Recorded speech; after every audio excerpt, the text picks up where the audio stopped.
Back to Genesis 1:14. Let them be for signs and seasons, days and years. The word for sign there, like I said, it's a mark, distinguishing mark. If there's a mark in the heavens, in the skies, then it's significant for something, right? So the sun and the moon, with that total eclipse, it's definitely a mark. And what is it marking? Is it just marking a new month, or is it marking a Feast of Trumpets? I may never march in the infantry, but my feet are firm with the gospel of peace and the sword of the Spirit at my right hand. I may never ride in the cavalry, but the belt of truth and the breastplate of righteousness are my defense and security. I may never shoot the artillery, but I will take up the shield of faith and extinguish the deceiving darts of the devil. And I may never fly over the enemy, but my mind is protected by the helmet of salvation. We are the Lord's army. Hi, thanks for tuning in to Godly Rebels. I am JD. This is going to be a completely different video than normal. It's going to be very informal, but I'm going to be talking about the eclipse that's coming up in just 7 days. I'm recording this on Saturday, the 7th, and the eclipse is going to be on the 14th. So exactly 1 week. By the time it's posted, it might be 6 days. But it's coming up quick, and I just don't have time to prepare and do a lot of editing and stuff. So I'm just doing a very informal video, maybe 5 to 10 minutes. But I hear a lot of conversation. There's a lot of talk about the eclipse and how it's significant. So I'm hearing this too from the broad range, a spectrum of Christians, modern Christians, to also Torah observant community, people who might be who consider themselves Messianic or Hebrew roots along those lines. So I thought I'd just come on and say a little bit about it as well. I'd first like to start by reading in Genesis chapter 1, verse 14. So here we go. Then God said, "Let there be lights in the firmament of the heavens to divide the day from the night, and let them be for signs and seasons, for days and for years." And I apologize if there's car sounds going back and forth that might be loud. But it says the lights in the firmament, God designed them for signs and seasons, for days and for years. So the days and years is pretty simple. It's obviously talking about a calendar. We count days and years. It's definitely a calendar. So, the Jews have more of a hand up on this than the modern Gregorian calendar, right? The modern Gregorian calendar is just based on the sun and tries to get exact count of days for every year. That's why there's 365, and then every 4 years there's 1 day added. Whereas the Jewish calendar, the Hillel 2 calendar, it's luni-solar. So it goes on the moon and the sun, and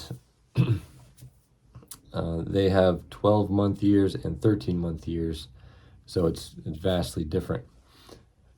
But it just shows, this verse, Genesis 1:14, shows that the signs, that the luminaries are for signs, seasons, days, and years. Now, the days and years I already talked about, talking about a calendar. But as far as the signs and the seasons, now that's where it gets interesting. So the word season there in the Hebrew is moed, or moedim, actually, because it's plural, and it means appointed times. And this is the same word that's used for all the other feasts, like Passover, unleavened bread, first fruits, Shavuot or Pentecost, and then in the fall, you've got the Feast of Trumpets, Day of Atonement, and Feast of Tabernacles. And that's another reason I wanted to get on here and talk about it too, because of the significance of those feasts, the Moedim. So as it said in verse 14 there, the luminaries are for the Moedim, the appointed times, the feast times. Now, that other word signs, right, is for signs and seasons, days and years. So the first one is signs. And what does that mean? If you look up the Hebrew of that, in a good definition in English is it is a mark, a distinguishing mark in the skies, right? Because that's where the luminaries are. They're in the skies. So a mark, the luminaries are for marks or for signs, right? An omen is another definition. And then days and years. All right, so let's talk about the feasts now, the Moedim. The Hillel calendar, the Hillel 2 calendar, which is what the Jewish observe, and I'd say 98% of Messianic or Torah observant people observe the Hillel 2 calendar. And I wanted to get on here and say that, to caution you, all right, because it's wrong. There are a couple different things that it is wrong about, and I don't have time to explain it in this video, but I wanted to just plant the seed, and so you'd start testing things out for yourself. Now, the entire Jewish community, as well as, like I said, 98% of the Messianic, Torah observant, Hebrew roots community, they observed the Feast of Trumpets about 3 weeks ago. That's when they had their Tishri 1, the Feast of Trumpets, right? It was the new moon that was about 3 weeks ago, the beginning of this month. Not the Gregorian month, but the Jewish month. And the reason I want to caution and just plant the seed that maybe the Hillel 2 calendar is wrong is because I observe a different calendar, and I've been doing this for just about 2 years, but I started the year later than the Hillel calendar. Hillel, I don't know his first name, or maybe that is his first name, I don't know his last name. But either way, Hillel II, he created this calendar and he fixed it. Like it's set in cement. He calculated it all out and it is set. It's not changing, which is why every 19 years, there's this cycle that starts over again.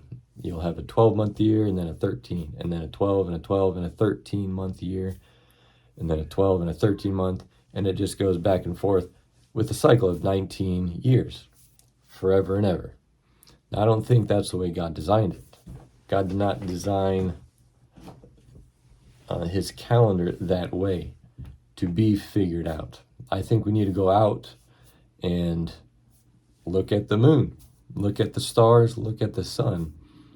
And if it's not ready to start a new month yet, then we don't start the new month yet. In fact, there are 4 rules of postponement with the Hillel 2 calendar. And I'll just touch on it briefly. One of the rules is if a new moon happens on a Tuesday, you can't start the new month yet. You got to wait till Wednesday. Or there's another rule that says you can't start it on Wednesday either. So now you got to wait till Thursday. There are 4 different rules that they can't start on certain days. And that's just bogus, right? If a new moon happens on a Tuesday, that's when you got to start the new month. Am I right? Not according to the Hillel 2 calendar with these rules of postponement. The new moon can happen on a Tuesday, but they won't start it until Thursday. They won't start counting the new month until Thursday. And that's just wrong. Way wrong. So, start testing that out too. That's one of the reasons it's wrong. And we should not observe that calendar. So I said a few minutes ago that the Hillel calendar started over, right? They started their new year 3 weeks ago. That was the Feast of Trumpets. But I'm actually starting the Feast of Trumpets next week. I'm starting the Feast of Trumpets on this this eclipse. Let's see if I got a different picture here. Right, we got the Ring of Fire here. That's happening next week on October 14th, and that's when I am observing Feast of Trumpets, because I go outside and I look at the sun, the moon, and the stars and figure out the calendar, right? So the past 2 years I've done this, it has always been there. Whenever I celebrate the Passover, there would be a lunar eclipse. And with the Feast of Trumpets, there's a solar eclipse the past 2 years. And then I went on timeanddate.com, which is this one. I went back 10 years. And every time that there was a total annual solar eclipse or lunar eclipse, it was always on a feast day. Now, it just so happens that 6 months from now, in April 8th, there's going to be another solar eclipse. 6 months from now. Now, that's when I'm going to be celebrating, the Passover, or the beginning of the year, because it's a solar eclipse. It happens on the new moon. But for the Hillel 2 calendar to line up with that, they would need a 13-month year this year, and I'm not sure. I don't know if it's that part of the rotation for it to be a 13-month year or not. I don't know. So maybe it'll line up. But I know for a fact the past 2 years, the Hillel 2 calendar has been off by a month, at least according to the way I am observing the feasts. And when to start the year. So that's the big one. The Hillel 2 is a lunisolar, moon, sun. And that's all that it goes by, is the sun and the moon. But what about the stars? All right, the stars actually tell us when to begin the year. According to the Hillel 2, you don't need the stars because it's fixed. Like I said, 1,700 years ago is when Hillel 2 figured out all the calculations, and that's what it is. Every 19 years, the cycle rotates, 12 month, 13 months, blah, blah, blah. And that's just what it is. That's when you start the year. But that's not the way God designed it, I don't think. I think we're supposed to be vigilant. We're always supposed to be watching and looking. Are we supposed to start the new month? Are we supposed to start the new year yet? So the past couple of years I've been doing it, I've started a month after Hillel 2 calendar. And wouldn't you know, Passover, trumpets, Feast of Tabernacles, there's always been a solar eclipse on those days that I've observed it. But this year, as an example, everybody and their mother, 98%, all the Jews too, all celebrated Feast of Trumpets 3 weeks ago. Now, wouldn't you say that having a solar eclipse or a lunar eclipse is a sign in the heavens, right? Wouldn't you say that's a big deal? Wouldn't you say that maybe to celebrate Feast of Trumpets on a total solar eclipse is perhaps more significant than a month later, right? You celebrate Feast of Trumpets and then, hey, next month there's going to be a total eclipse. I don't know, that sounds kind of weird. Or, hey, next week is a total solar eclipse and it's the Feast of Trumpets. Ba-bam! It's a pretty big deal, right? It seems a lot more significant. And like I said, the past couple years, that's the way I've done it. And for the past 10 years that I went back on the website, that's what it showed. So I know I'm kind of all over the place here because it's not live, but I'm just recording it straight through. Back to Genesis 1:14. Let them be for signs and seasons, days and years. The word for sign there, like I said, it's a mark, distinguishing mark.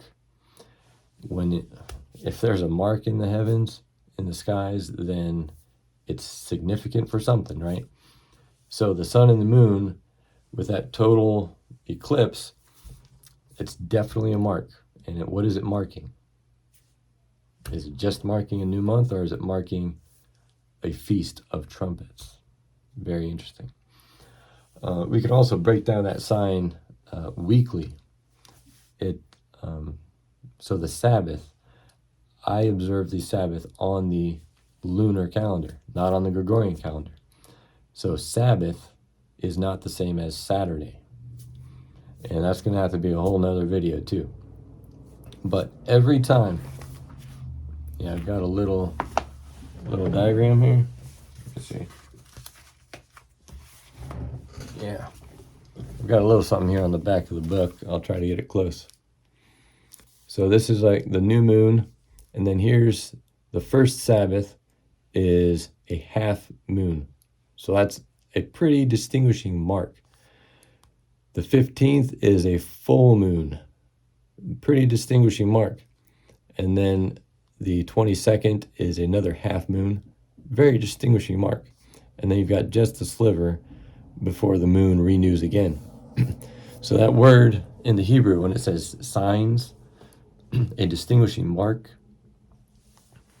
I think that's exactly what it's talking about right here too. Weekly, when I observe the Sabbath, every Sabbath that I observe, excuse me, every Sabbath I observe, there's a half moon, a full moon, a half moon, or a sliver. This is actually on the back of my book. In the beginning, the 8 days of creation, J.D. Thomas. In case you're wondering, very cool book. Just came out with it. But in the beginning, I don't know if you read that either. The very first day ever was a new moon day, which was before day 1 of creation. Right? That's all I'm saying is one day before creation, there was, in the beginning, God created the heavens and the earth. The earth was without form and void. The Spirit hovered over the face of the waters. All right? It was one day before. Anyway, just threw that in there. I'll put a link to that. It's on Amazon right now.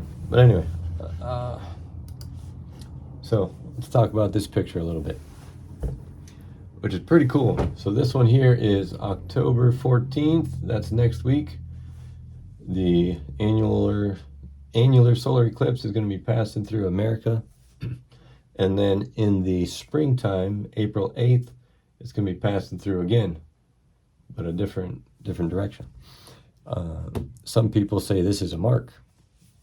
Like literally, it's the Tav in the Hebrew, Paleo-Hebrew alphabet. It's a mark. It's an X. So that's very interesting. Not many comments on that. I've heard a couple different videos where they've got some interesting theories about maybe the Lord coming back. I don't think he's coming back yet. We haven't fulfilled all those days. But I didn't necessarily want to get into all that either.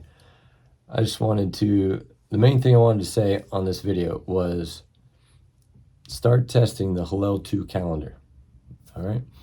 Because there are a couple things that are wrong with it.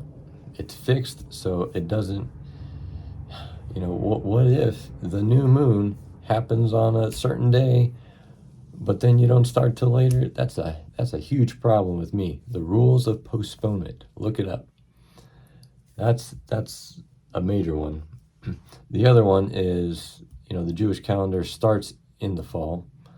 They start with Tishri 1. They say that's the head of the year. Rosh Hashanah, the head of the year. But it's not in the Bible. Exodus 12 clearly says, "This shall be the first of months for you," and it is Passover, when the Israelites, escape Egypt. Exodus, right? That's in the Passover. That's in the springtime. So they got that wrong. Also, the day begins in the morning. I'll say this quickly and then wrap it up because I'm right about 20 minutes. The day begins in the morning, not in the evening. And they actually get this from Genesis 1. It says at the end of each day, it says, so there was evening and morning, day 1. But I'll see if I can say this in 60 seconds. Try to prove the day begins in the morning and not evening. For one, evening and morning is only half a day. Think about it, 12 hours. Evening to morning is half a day, and that's day 1. What is day 1 talking about here? Even if evening and morning is only half a day, where's the rest of the day? Well, let's go back to verse 3. God said, let there be light, and there was light. That's morning. That's sunrise. Okay? God saw the light, it was good. God divided the light from darkness. God called the light day, called the darkness night. So there's evening and morning. 24 hours in a day, starting with a sunrise. Okay? And that's the whole purpose of this book right here. I mean, the main purpose is in the beginning, I'm proving that there was one day, a new moon day, before day 1. But another thing I prove is the day begins in the morning. Right here. And I break it all down. There's no debate. It starts in the morning, sunrise. God said, let there be light. And each of these the verbs in Hebrew are all sequential, which means they happen in order. They're sequenced. They're all attached together. And this sequence is actually like cemented in the Hebrew word. We really don't have an example like that in English. But the way that the Hebrew verb is written is sequential. And it happens in order. And you can't mix them up. You can't move things around. God saw the light. Like, for example, he called the light day. Can you call the light before even creating the light? No, you got to create the light first. Let there be light is the first in the sequence. Then God saw the light. That's the next in the sequence. And then God divided the light. You can't divide the light unless there is light first, right? It has to be in a sequence. And then the sequence ends with evening and morning. So when does the day begin? Morning. When does it end? Morning. Think about modern calendar. It's midnight. When does the day begin? Midnight. When does the day end? Midnight. When does the day begin? Midnight. And it goes all the way around, and it ends at midnight. Right? The same exact thing in the Bible. It begins with let there be light, and it ends with morning. Evening, and then morning. It ends with morning. And if it ends with morning, it begins with morning. Does that make sense? There should be no debate. So really, start testing the Hillel 2 calendar, because it's way wrong. And why do we, if you are Torah observant, I am Torah observant or pursuant. I label myself Messianic or Hebrew. And why do we observe the feasts? I think it's still a commandment for us. We keep these feasts. They're appointed times. God ordained it. And so we need to keep the times and observe them as closely as we can. The law is not done away with. Throwing that out there too. Planting that little seed. I don't know who my audience is. But anyway, back to the feasts and the appointed times.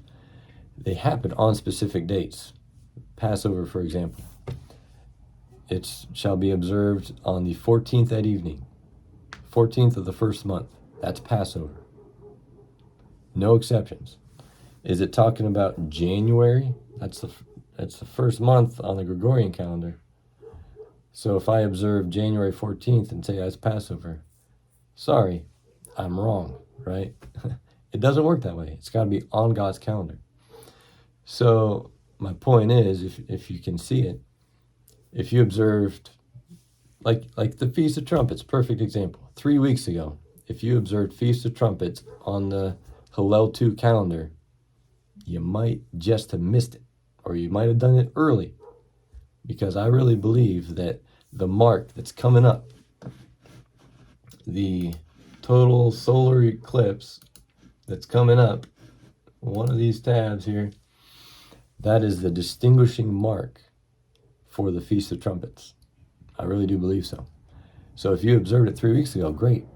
But I don't think it's when God ordained it, because I think it was on the wrong calendar.